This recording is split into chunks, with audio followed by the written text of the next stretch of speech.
you're tuning into something different, something deeper. Welcome to a space where the unseen becomes seen, where the patterns beneath reality are decoded. This isn't just a podcast, it's a journey into the mechanics of belief, perception, and the multidimensional truths shaping our world. If you've ever felt like an outsider looking in, questioning the systems you're told to follow, you're in the right place. This is the OUtkast, the Pattern Podcast. Let's dive in. There is a magic hidden inside you, a force so subtle and yet so vast that it shapes your entire reality, and you use it every day, whether you know it or not. Okay, that's quite a hook, isn't it? It really is. Makes you stop and think. Definitely. Welcome, everyone, to this deep dive. Today, we're going to explore this exact idea, looking at a pretty fascinating, almost forgotten book from way back in 1922. 1922? Wow. Yeah, it's called The Magic of the Mind, How the Conscious and the Subconscious Minds Work. The author was Druxa Whitcomb Morey, and it was put out by a publisher called The Key to Success in Life. Interesting title for a publisher, too. Right.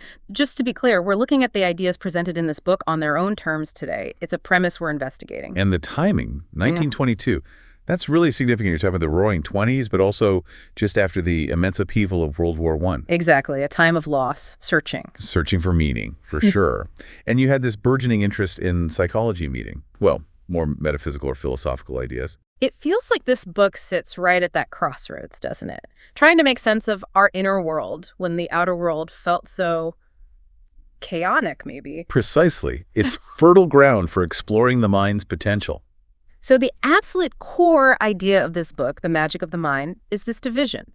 You've got the conscious mind, that's us, thinking, planning, deciding right now. The part we're most aware of. Right. And then there's the subconscious. The book presents it as this incredibly receptive, almost like fertile soil, you know? Okay, like a garden bed. Kind of. The conscious mind plants the seeds, thoughts, beliefs, feelings, expectations. Good or bad. Exactly. That's the key.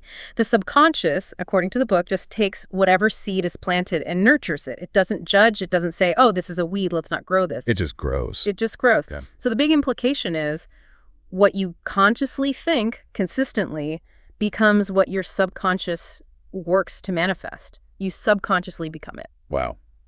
That really puts a spotlight on our habitual thoughts, doesn't it? It really does. Our mission today is basically to unpack the key teachings from this old book and really try to grasp its perspective on how our minds are supposedly shaping our reality. Okay, I'm intrigued. Where do we start? Well, let's stick with that garden analogy. The book calls the subconscious the creative medium. The creative medium. Yeah. Okay. Think of it as that fertile field. It accepts any seed planted. Positive thoughts, negative thoughts, fears, hopes. It doesn't discriminate at all? Nope. That's the crucial point the book makes. It simply grows whatever is sown, which of course leads to the idea that we really need to consciously discipline our thoughts. Because the subconscious isn't going to do it for us. It's non-selective. Exactly. It really highlights the importance of being mindful, truly mindful of what we're planting in there, day in, day out. Makes you pause and think, doesn't it? Like, what seeds have I been unconsciously planting in my own mind lately? It's a bit confronting, perhaps. It is. And building right on that, the book introduces a technique, a practice, called autosuggestion. Autosuggestion. Heard of it, but what's this book's take? It's presented as the deliberate, conscious way to influence that subconscious garden, using affirmations, strongly held beliefs, visualizations. So actively choosing the seeds you want to plant? Precisely. But here's where it gets really interesting and maybe counterintuitive for some. It's not just about repeating words. Ah, okay. Because sometimes that feels a bit mechanical. Exactly. The book stresses that emotion is the crucial element. It calls emotion the carrier wave for these suggestions. The carrier wave. I like that. Yeah. You can say, I am confident 1,000 times, but if you don't feel any confidence, if there's no genuine emotion behind it... It's just bouncing off the surface? Pretty much. The book argues it's like trying to light a fire without a spark. The intellectual repetition alone isn't enough. It needs that energy. Yes. The emotion is what energizes the thought, gives it power, lets it actually penetrate the subconscious and, ignite that transformation. Feeling is key. That makes a lot of sense, actually. Thinking without feeling is, well, incomplete somehow. Right. Now, zooming out a bit, the book also talks about connecting to something bigger. It uses terms like universal consciousness or the first great cause. Okay, so moving beyond the individual mind.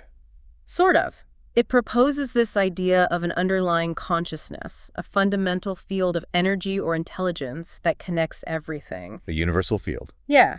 And the idea is when our own thoughts align with what the book sees as higher principles, things like love, truth, creativity. The positive stuff. Right. Then we can apparently tap into this infinite source of energy and wisdom. And how does the subconscious fit into that? The book positions the subconscious as the bridge, or maybe like a receiver. It helps us tune into this greater field. Interesting. So it's not just about programming ourselves, but also about aligning ourselves. Exactly. It reframes the whole idea of achieving things. It's less about getting stuff from the universe and more about becoming attuned to it, finding a kind of harmony. A state where life flows more easily because you're in sync. That seems to be the gist. You align yourself with this higher order and things naturally start to work out better. Okay, now how does this connect to, say, everyday life, health challenges? Well, the book draws a direct line. It suggests that things like illness or sense of lack or just general unhappiness, these can often be reflections, outward signs of an inner misalignment. Manifestations of negative thought patterns. That's the idea. Patterns that have become ingrained in the subconscious and are now showing up in our physical reality or our circumstances. Now, that could sound like blaming people for their problems. And that's a really important point. The text doesn't seem to be about blame. It's not saying it's all your fault. It's more about highlighting the sheer power of thought, its influence on our overall well-being, which maybe we underestimate. Okay, so focusing on the influence, not assigning blame. That's a crucial distinction. Absolutely. It's about that mind-body connection writ large. There's a line in there somewhere, something like, where attention goes, energy flows. Where energy flows, life forms.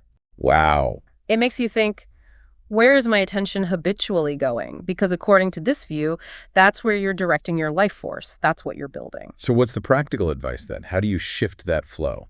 The book suggests consciously cultivating different mental habits, things like gratitude, genuine optimism, self-respect. Not just affirmations, but cultivating the feeling state. Exactly. Treating them not as superficial exercises, but as ways to fundamentally change your internal chemistry, your inner world, which then hopefully starts to reshape the outer world too. It keeps coming back to that inner work, doesn't it? It really does. And the element that kind of activates all of this magic, according to the book, is faith. Faith. Okay, how is that defined here?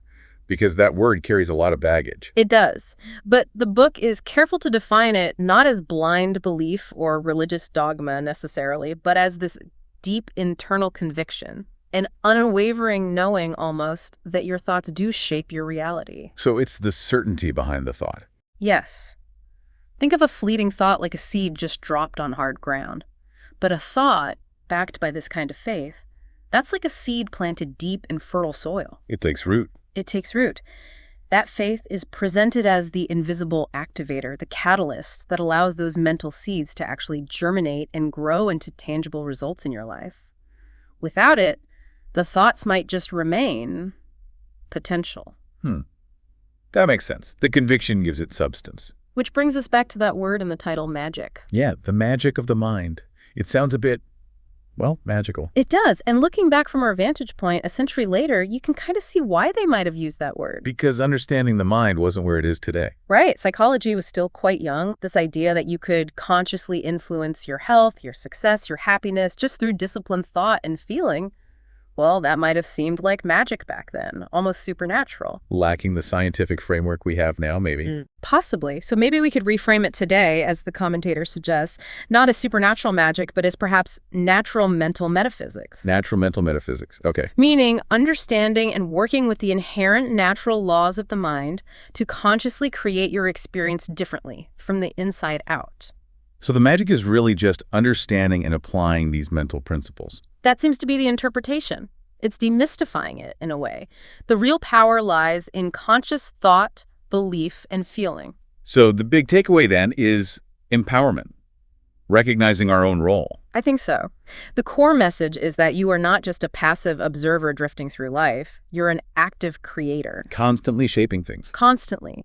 Your mind is the bridge between the invisible world of thought and the visible world of your reality. And the book insists we're all doing this, using this magic every single day. Whether we know it or not. Whether we know it or not. Which naturally leads to some big questions for you, the listener, to consider. Like, am I doing this consciously?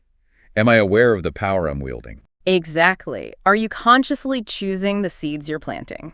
Are they seeds of beauty, strength, possibility, or are they seeds of fear, limitation, doubt? Are you aligning with that greater creative force the book talks about, or just kind of drifting passively? These are pertinent questions, really. Definitely. Ultimately, this book, The Magic of the Mind, feels like an invitation. An invitation to remember something. Yeah, to remember that the inner world really does shape the outer. Yeah. That our destiny isn't just something that happens to us, but something profoundly influenced by the quality of our own consciousness, our thoughts. It suggests our greatest untapped power isn't out there somewhere, but right here, inside. Often overlooked, maybe. Yeah. Underestimated. For sure. So as we wrap up this deep dive, maybe leave you with a few things to chew on. Okay. Like, what new seeds will you consciously choose to plant tomorrow? What new reality, what better world can you start to imagine into being right now? And crucially, what faith, what conviction will you bring to that silent, fertile soil of your subconscious mind? Because the potential is there. Remember, the book tells us the magic of the mind is alive, because you are alive. Let's end with that opening quote again. There is a magic hidden inside you, a force so subtle and yet so vast that it shapes your entire life. You use it every day whether you realize it or not.